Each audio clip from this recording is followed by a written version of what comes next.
This is a big one if you're into environment. This is about as big as it gets, they tell me, and it's an honor to be here with a terrific person who's worked so hard on this and some other terrific people. Thank you very much. But I'm pleased to be joined today by EPA Administrator Lee Zeldin, who you all know, and to announce the single largest deregulatory action in American history. That's a big statement in American history, and I think we can add the words by far. Under the process just completed by the EPA, we are officially terminating the so-called endangerment finding, a disastrous Obama-era policy that severely damaged the American auto industry and massively drove up prices for American consumers. Prices went up incredibly for a worse product. This action will eliminate over $1.3 trillion of regulatory costs and help bring car prices tumbling down dramatically. You're going to get a better car. You're going to get a car that starts easier, a car that works better for a lot less money. In 2009, Barack Hussein Obama, his EPA designated fossil fuels such as oil, gas, and other things that actually make factories rock and roll and other things drive very nicely as a threat to health and human welfare, known as the endangerment finding. This determination had no basis, in fact, had none whatsoever, and it had no basis in law. On the contrary, over the generations, fossil fuels have saved millions of lives and lifted billions of people out of poverty and all over the world. And you see it with the blackouts all over where they don't use it, where they went to wind, intermittent wind, which is weak and ineffective and very, very costly, most costly energy there is. And people are dying because there was no air conditioning or there was no heating. Lots of other things, bad things happened. And yet this radical rule became the legal foundation for the Green New Scam, one of the greatest scams in history, probably as great, maybe even greater than Russia hoax, et cetera, which the Obama and Biden administration used to destroy countless jobs. And the jobs have been just decimated. Although they're all coming back because of tariffs, they're all coming back into our country at levels we've never seen before. But it raised prices and caused immense harm to the U.S. auto industry. We thought irreparable, but we've got them back. We're coming back now.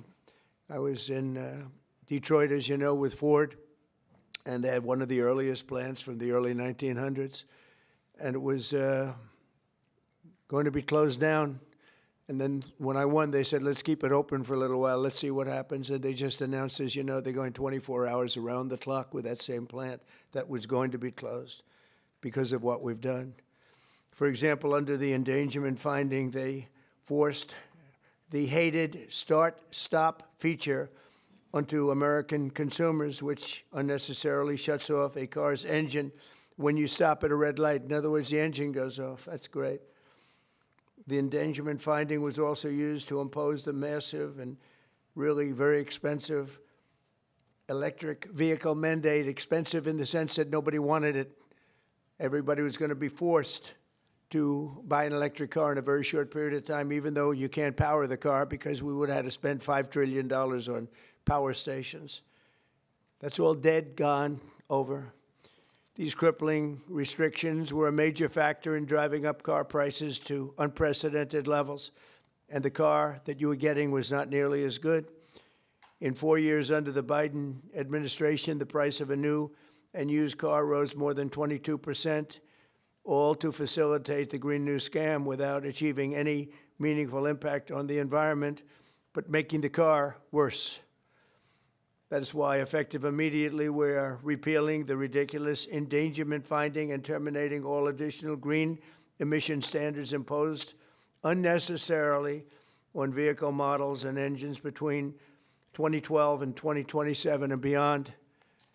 This action will save American consumers trillions of dollars and will lower the average cost of a new vehicle by close to $3,000. Think of that. During my campaign, I promised to cut 10 old regulations for every new regulation. And we've exceeded that.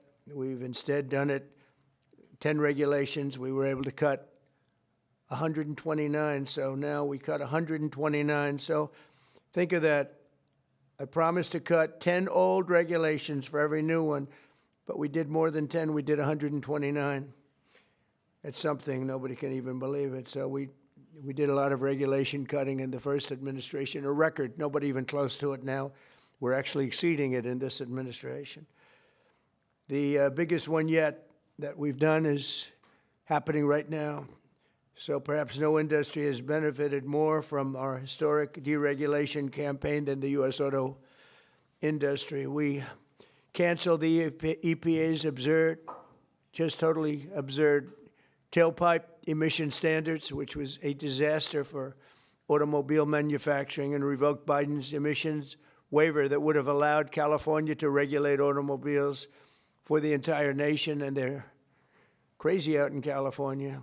They have nothing but trouble out there, as you know. That's why people are leaving in record numbers. I also ended Joe Biden's extreme CAFE emission standards, saving the average American consumer much more than $1,000 when they buy a new car. But now we're talking about close to $3,000.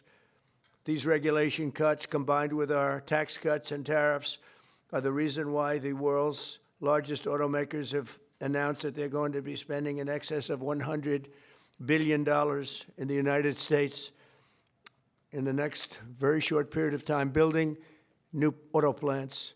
We're bringing our auto plants, assembly plants, and factories roaring back to life, not even mentioning AI and all of the other things. We're building thousands of businesses in the United States.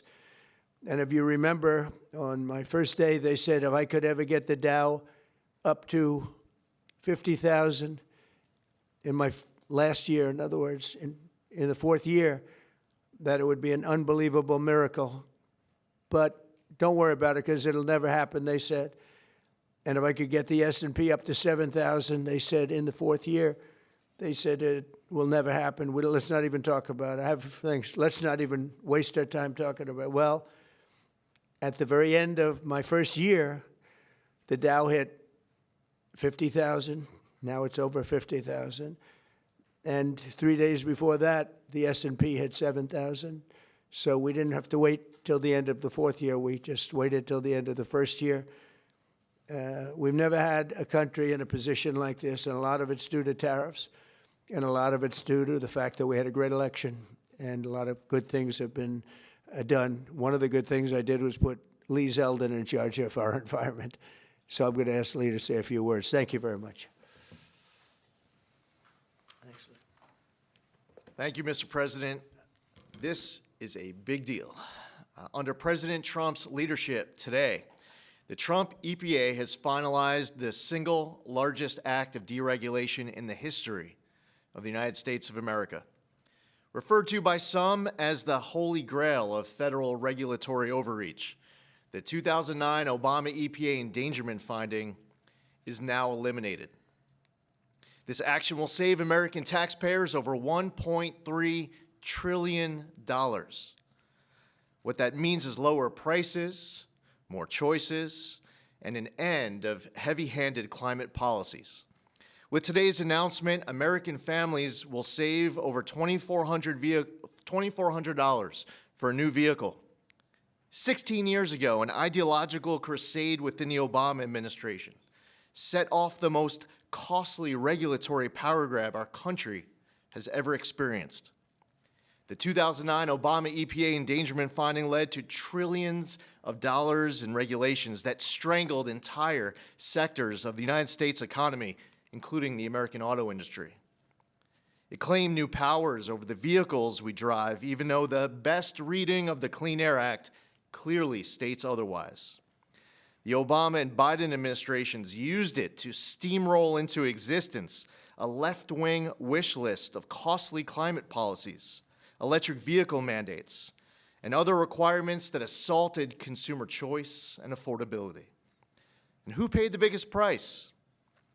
Hardworking families, small businesses, millions of Americans who just want a reliable, affordable car to get to work, take their kids to school, or go to church on Sunday.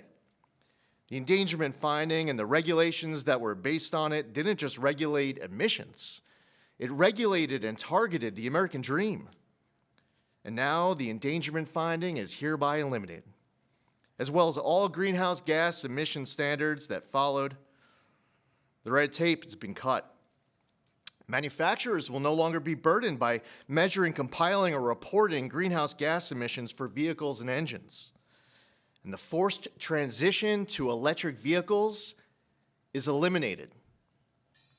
No longer will automakers be pressured to shift their fleets towards electric vehicles, vehicles that are still sitting unsold on dealer lots all across America.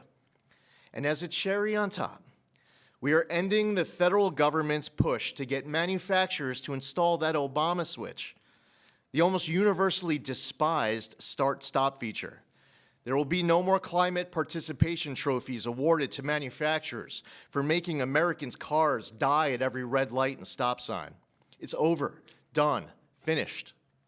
Under President Trump's leadership, vehicle manufacturers can once again build what Americans want, not what politicians and bureaucrats in Washington demand.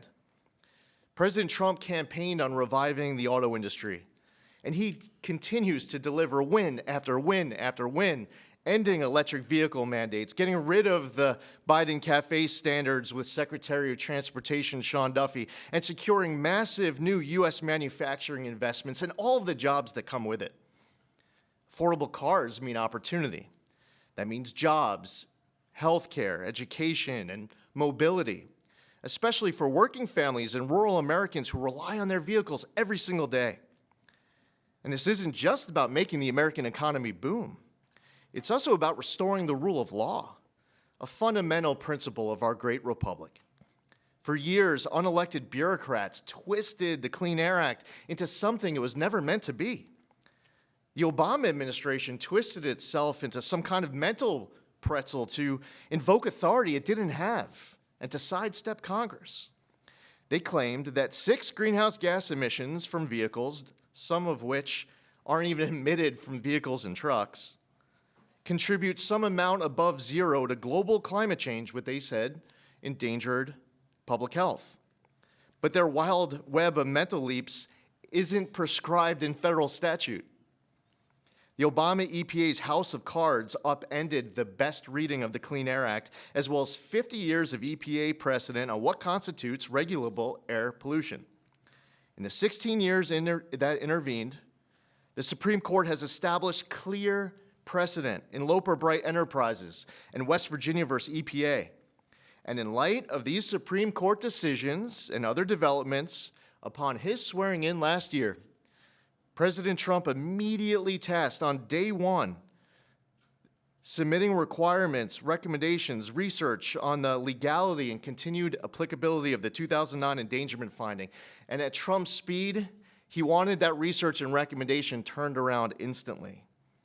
We looked at the Clean Air Act. We looked at what the highest court in the land had said, and we used a very simple metric. If Congress didn't authorize it, EPA shouldn't be doing it.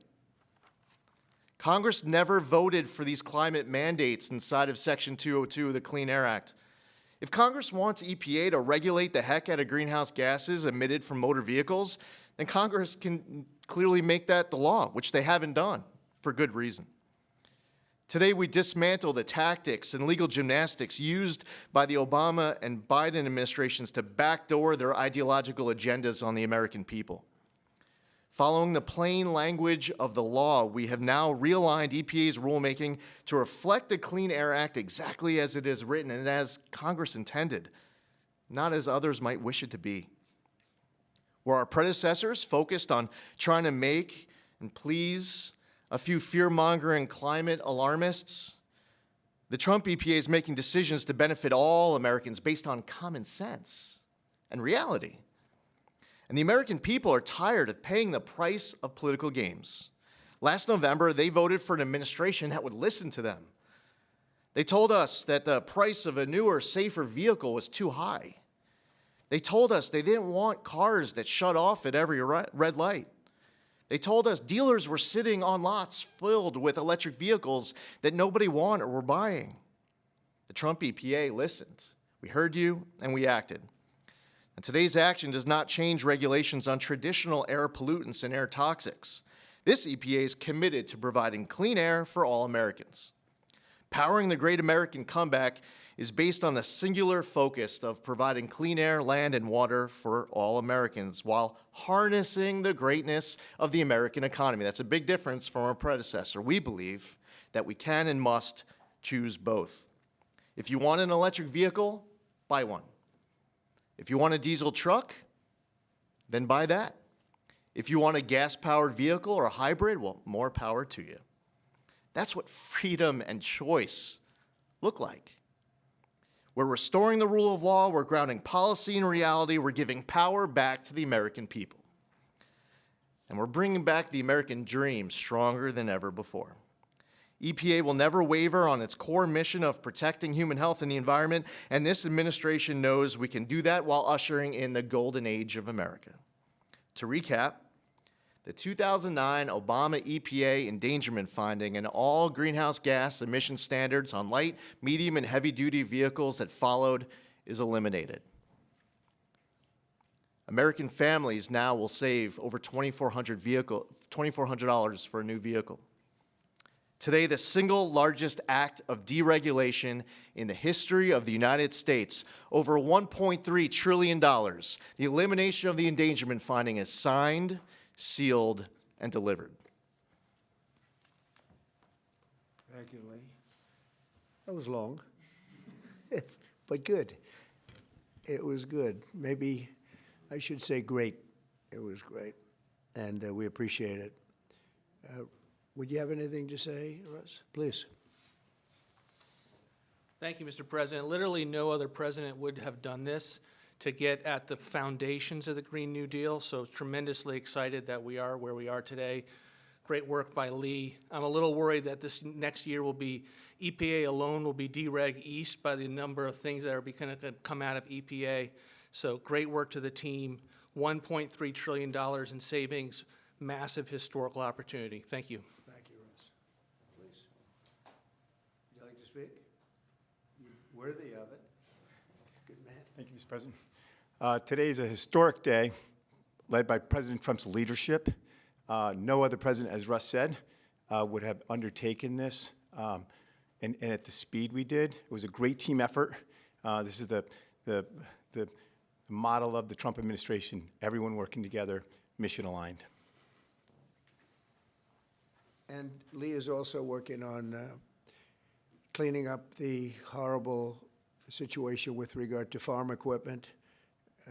You could use John Deere as an example and other companies where tractors are unbelievably expensive and don't work as well because of all of the environmental nonsense that was put on them.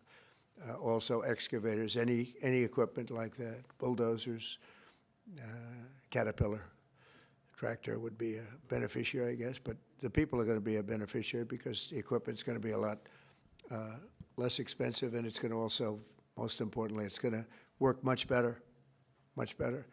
So we're working on that immediately as we speak. And we'll probably make it so that any of that equipment built in the United States will not have to go through this. If it's built outside, I think we'll probably leave the standard the same.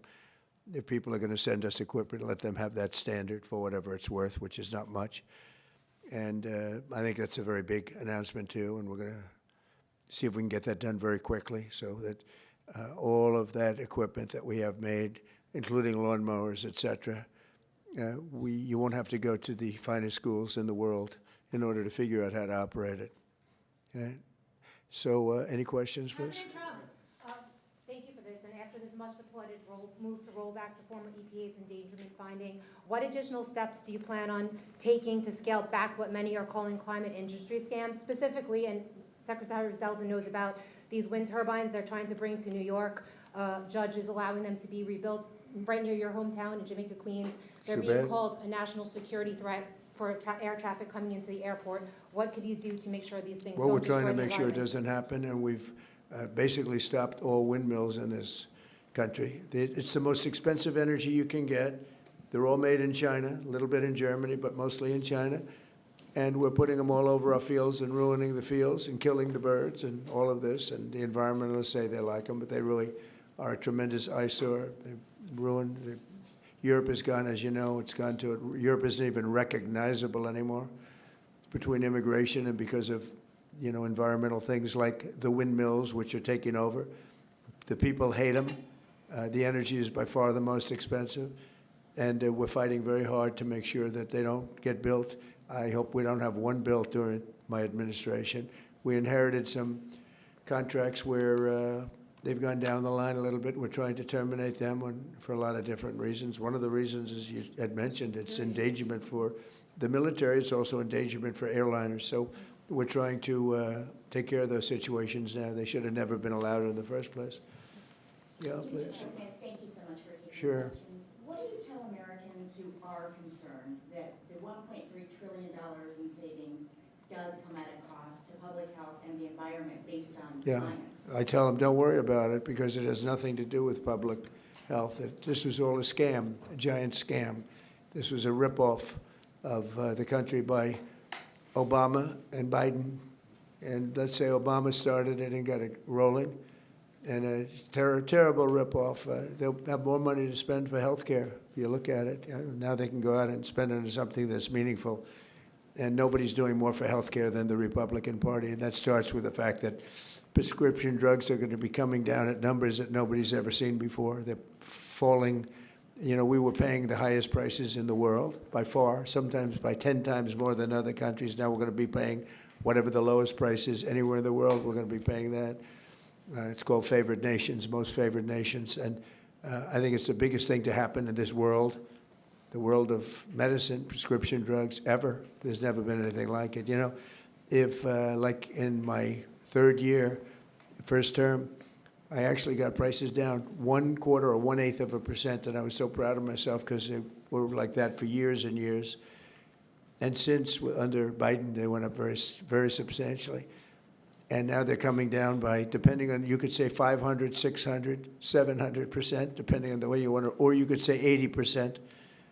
It doesn't matter. They're coming down by numbers that nobody ever thought possible. I got it all done, and I got it all approved, and all of the countries all over the world are going to pay more. They've agreed to pay more because of tariffs. I said, if you don't do it, we're going to have to tariff you, and they've all agreed to do it. Otherwise, they would have never done it. That was why no president has ever been able to get it done. Please. Yeah, Mr. President, you took more than 600 deregulatory actions in your first year here. Coming from the business world, you know how unnecessary red tape can hinder business expansion, investment expansion.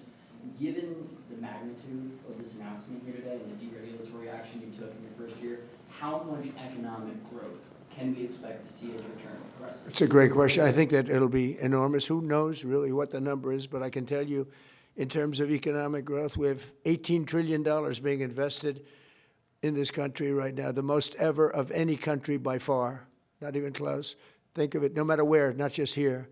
$18 trillion is coming in, and that money is being spent right now as we speak in new plants and equipments. And you may have heard Lee mention, I mentioned also, that over $100 billion is going to be spent in this very short period of time just by foreign auto companies on building auto plants in the United States. The greatest thing that ever happened to the United Auto Workers. You know, the head man was not been nice to me, but now I understand he's saying this is the greatest auto president in history.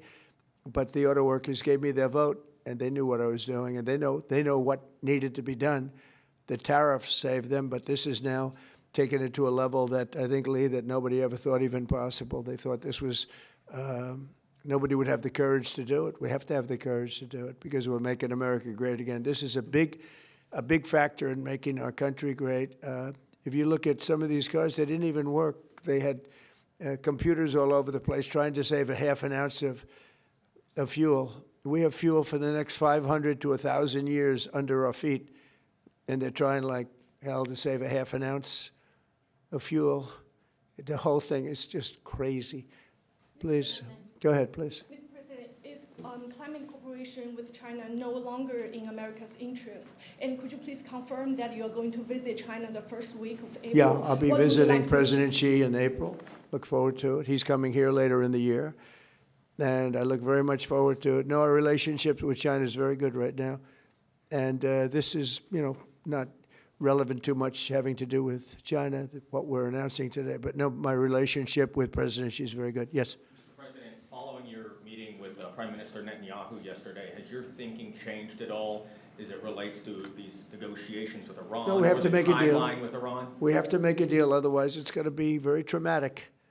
Very traumatic. I don't want that to happen, but we have to make a deal. They should have made a deal the first time, and they got Midnight Hammer instead. And this will be very traumatic for Iran if they don't make a deal. Look, if they don't make a deal, then it'll be a different story. But we had a very good meeting yesterday with Bibi Netanyahu, and he understands, but it's ultimately up to me. If the deal isn't a very fair deal and a very good deal with Iran, then it's going to be, I think, a very difficult time for them in the back. I guess over the next month, something like that. Yeah, it shouldn't take, it should happen quickly. They should agree very quickly, yeah. Mr. President, we might be heading into a partial government shutdown. When was the last time you spoke with Chuck Schumer, and do you still feel Democrats are negotiating in good faith? Well, a week ago I spoke, but we have to protect our law enforcement. Actually, the Supreme Court gave a ruling, or one of the courts gave a very big ruling on masks, that you have the right to use them, for personal protection if you want. So I don't know how that interjects. They want our law enforcement to be totally vulnerable and put them in a lot of danger. They have some things that are really very, very hard to approve, frankly. As you know, it's only pretend. We had various of the other bills, that's all done, but we're left with this one. We have to protect our law enforcement, very important. Please. Why does Prime Minister Netanyahu want you to stop negotiating with Iran? You're saying stop entertaining, stop talking to them? Didn't say that, we didn't discuss that. I'll talk to them as long as I like, and we'll see if we can get a deal with them, and if we can't, we'll have to go to phase two. Phase two will be very tough for them. I'm not looking for that. Mr. President, there are currently 0 Israeli hostages left in Gaza because of you. Thank you for that. Thank you. And now that the war is ending in Gaza and Israel, I wanted to ask, do you believe Bibi bears any responsibility for the security failures that we saw on October 7th? Well, October 7th was a rough time, and I guess everybody's responsible. It's you to look, but it was a terrible attack. It was a sneak attack. It was as violent as unfortunately, I've seen some of the results at levels that probably even you, good reporter, but probably you haven't seen. It was a horrible thing that took place. People were surprised. It was a surprise attack. Nobody saw that coming. He didn't see it coming. Nobody else would have seen it coming if they were in his position, I don't believe. But I can tell you he's been a very good wartime prime minister. He's been very strong. We've worked with him very well. We had tremendous success with Iran and everything else we've done. And he really has been. He's been, extraordinary as far as a wartime prime minister. Not easy. And, you have a president that refuses to give him a pardon. I think that man should be ashamed of himself. A pardon over this trial that's going on. The president of Israel, the primary power he's got is the power to give pardons. And he's not, he said he's given it 5 different times, but he doesn't want to do it because I guess he loses his power. I think the people of Israel should really shame him. He's disgraceful for not giving it. He should give it. But Bibi's been a great wartime prime minister, and I've been the best friend to Israel I think that they've ever had. A lot of people say beyond precedents that they've ever had, and we will continue to be. Yes, ma'am. On the SAVE Act, Mr. President, voter ID polls very well nationally. Even the majority of Democrat voters want it. Right. So why do you think Senate Democrats are resisting the SAVE Act, and what is your strategy and realistic pathway to getting the SAVE Act passed to ensure free and fair elections for the next generation? It's such a great question. I appreciate it, actually, because it's called the Save America Act. We've changed the name. It's the Save America Act, and the Democrats are against it. I heard one of them saying, we will stop the Save America Act. No, we're trying to save America. And it has to do with largely voting. And basically, it's got 3 very simple points. It's got voter ID, photo ID, but voter ID with a photo, right? It's got the confirmation of U.S. citizenship. You have to be a citizen. So you have a vote, you have an ID. That's about a 99% one, and I think 90% with Democrats. Then you have confirmation U.S. citizenship. That's about a 99% one with Republicans, about 86% with Democrats, except Democrat politicians because they cheat on elections. And then you have no mail-in ballots. And there would be no mail-in ballots, very important. You know, we're the only country in the world that does a system like we do. We're the only country in the world that has mail-in ballots. The way we do this is unbelievable. It guarantees cheating. So it's no mail-in ballots with the exception of disability, illness, military, or if you're traveling, you can get an exemption. You know, if you happen to be out of the country for a good reason, you can have an exemption.